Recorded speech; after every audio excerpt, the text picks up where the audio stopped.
بسم اللہ الرحمن الرحیم۔ السلام علیکم دوستو۔ ایک مرتبہ صحابہ کرام رضی اللہ تعالیٰ عنہ نے حضور اکرم صلی اللہ علیہ وسلم سے عرض کیا کہ اے اللہ کے رسول، ہمیں اپنے بارے میں کچھ بتائیے۔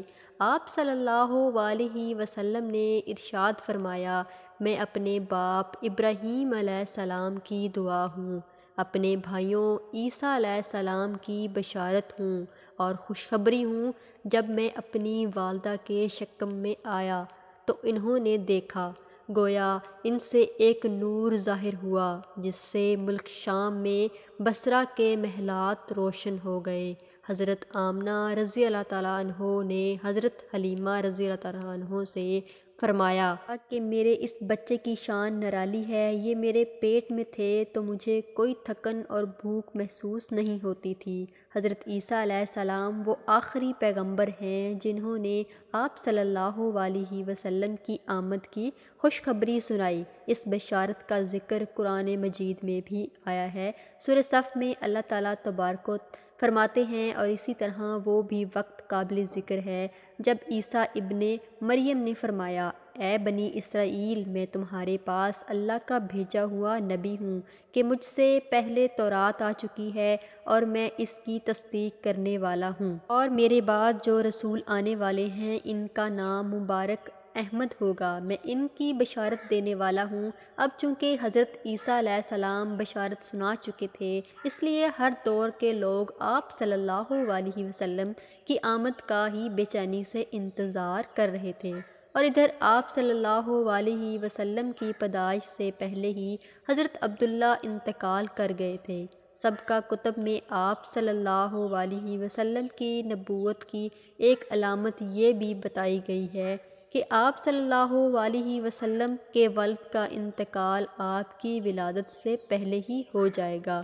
حضرت عبداللہ ایک تجارتی قافلے کے ساتھ تجارت کے لیے گئے تھے، اس دوران بیمار ہو گئے اور کمزور ہو کر واپس لوٹے تو قافلہ مدینہ منورہ سے گزرا تو حضرت عبداللہ اپنے ننیال یعنی بنو نجار کے ہاں ٹھہرے۔ ان کی والدہ بنو نجار سے تھی، 1 ماہ تک بیمار رہے اور انتقال کر گئے، انہیں وہیں دفن کر دیا گیا۔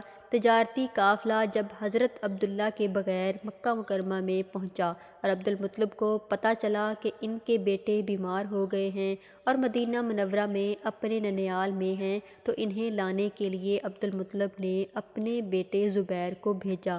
جب یہ وہاں پہنچے تو حضرت عبداللہ کا انتقال ہو چکا تھا، مطلب یہ کہ آپ صلی اللہ علیہ وسلم اس دنیا میں اپنے والد کی وفات کے چند ماہ بعد ہی تشریف لائے۔ حضرت ابن عباس رضی اللہ تعالیٰ عنہ کہتے ہیں کہ حضور پاک صلی اللہ علیہ وسلم اس دنیا میں تشریف لائے تو آپ کی انو نال کٹی ہوئی تھی۔ انو نال کو بچہ پیدا ہونے کے بعد دائیاں کاٹتی ہیں۔ عبد المطلب یہ دیکھ کر بے حد حیران ہوئے اور خوش بھی ہوئے۔ وہ کہا کرتے تھے، میرا بیٹا نرالی شان کا ہوگا۔ آپ صلی اللہ علیہ وسلم کی پیدائش سے پہلے مکہ کے لوگ خشک سالی اور قحط کا شکار تھے، لیکن جو ہی آپ صلی اللہ علیہ وسلم کے دنیا میں تشریف لانے کا وقت قریب آیا تو بارشیں برسنے لگی، خشک سالی دور ہو گئی، درخت ہرے بھرے ہو گئے اور پھلوں سے بھر گئے، زمین پر سبزہ ہی سبزہ نظر آنے لگا۔ پیدائش کے وقت آپ صلی اللہ علیہ وسلم اپنے ہاتھوں پر جھکے ہوئے تھے، سر آسمان کی طرف تھا۔ ایک روایت میں آتا ہے کہ گھٹنوں کے بل جھکے ہوئے تھے، مطلب یہ کہ سجدے کی حالت میں تھے۔ صلی اللہ علیہ وسلم کی مٹھی بند تھی اور شہادت کی انگلی اٹھی ہوئی تھی۔ حضور پاک صلی اللہ علیہ وسلم فرماتے ہیں کہ جب میری والدہ نے مجھے جنم دیا تو ان سے ایک نور نکلا اور اس نور سے شام کے محلات جگمگا اٹھے۔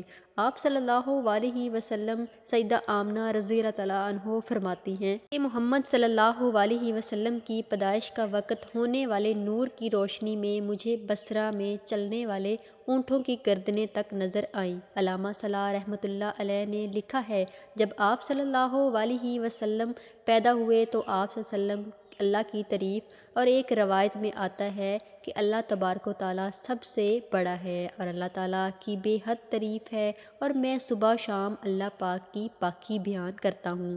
آپ صلی اللہ علیہ وسلم کی ولادت کب ہوئی؟ اس پر سب کا اتفاق ہے کہ وہ پیر کا دن تھا۔